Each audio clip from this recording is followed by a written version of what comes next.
El CBD es una molécula presente en la planta del cáñamo y su uso en afecciones como el estrés, la ansiedad, el insomnio o el dolor ha crecido como la espuma en los últimos años. Hoy vamos a ver qué es el CBD o cannabidiol, para qué sirve, qué formas diferentes existen en el mercado, cuál es la dosis óptima y sus potenciales riesgos o efectos secundarios si es que los tiene. CBD son las siglas de cannabidiol y se trata de una molécula presente en la planta del cáñamo, como os decía. Tenemos que diferenciarla muy bien de otra molécula llamada THC, que es la que confiere los efectos psicoactivos, la que coloca realmente. Existen variedades de cáñamo con más CBD y otras con mucho más THC. El CBD no tiene efecto psicoactivo y por lo tanto no coloca. Por la misma razón no genera adicción, aunque sí puede generar cierta tolerancia, es decir, que si lo usas de forma crónica a una misma dosis, vayas teniendo cada vez menos beneficios. En todo caso, el primer mensaje del vídeo es: el CBD no es una droga, no es THC,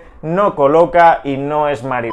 Es más, no solo no tiene un efecto psicoactivo, sino que además el CBD bloquea el efecto del THC en el cerebro. De alguna forma protege a tu cerebro del THC. Por eso, para el cultivo del cannabis, legal en algunos países, se suelen utilizar variedades de cáñamo con mucho THC pero poco CBD. Y para la extracción y comercialización del CBD se suele utilizar todo lo contrario, plantas con mucho CBD y poco THC, que después se purifican para eliminar todo el THC. Las semillas del cáñamo además tienen valor nutricional por su contenido elevado en proteína. De hecho, más de un tercio de su peso es proteína, uno de los alimentos de origen vegetal con más proteína de hecho. Veamos ahora los potenciales usos. La industria del CBD ha crecido exponencialmente en los últimos años. Y esto pues tiene varias causas fundamentales. Primero, es una molécula efectiva, es un suplemento efectivo. Segundo, tiene menos efectos secundarios que la mayoría de psicofármacos que se utilizan para tratar dolencias similares. Y tercero, estos psicofármacos suelen ser bastante más peligrosos. Eso sí, tienen un importante papel en muchas patologías y no debes bajo ningún concepto dejar de tomar ningún psicofármaco sin el visto bueno de tu médico. En todo caso, hay muchas personas que empiezan a ver en el CBD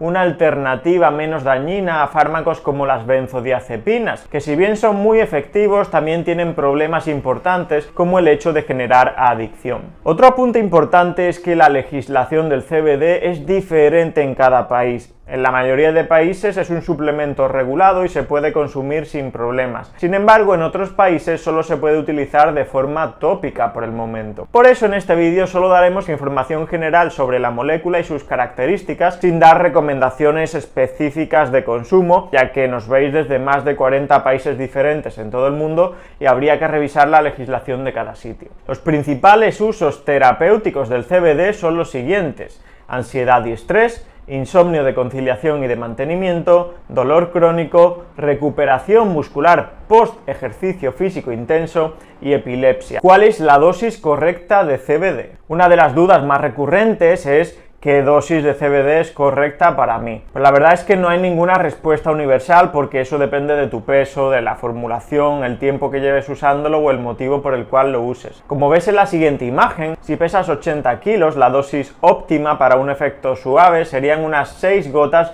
de un aceite al 15% de concentración de CBD. Diferentes formulaciones. Potenciales riesgos. La Organización Mundial de la Salud escribió una nota a favor del CBD hace unos 2 años, donde hacía énfasis en la ausencia de potencial adictivo del CBD, es decir, no genera adicción, y donde se reconocían además sus usos terapéuticos. Tenéis la nota por aquí, la podéis leer. En todo caso, los efectos secundarios aparecen, como siempre, con el exceso de dosis. Puede producir somnolencia, dolor de cabeza, náuseas, letargo, así como apatía. En algunos estudios se ha evidenciado con dosis altas utilizadas en patologías un leve incremento de las enzimas hepáticas, que también hay que tener en cuenta. Y en todo caso, que no conozcamos más efectos secundarios hasta la fecha no significa que estos no existan. Estamos hablando de una sustancia o un suplemento relativamente nuevo cuyos efectos se estudian desde hace poco y a la que todavía le quedan muchos estudios por delante. En todo caso, los datos que tenemos hasta la fecha pues parecen bastante alentadores aplicaciones y los usos terapéuticos del CBD siguen acrecentándose. Finalmente, recuerda varias precauciones. Es importante un proveedor que te garantice la ausencia de THC, que si estás embarazada no debes utilizar CBD y que bajo ningún concepto, lo he dicho antes y lo repito,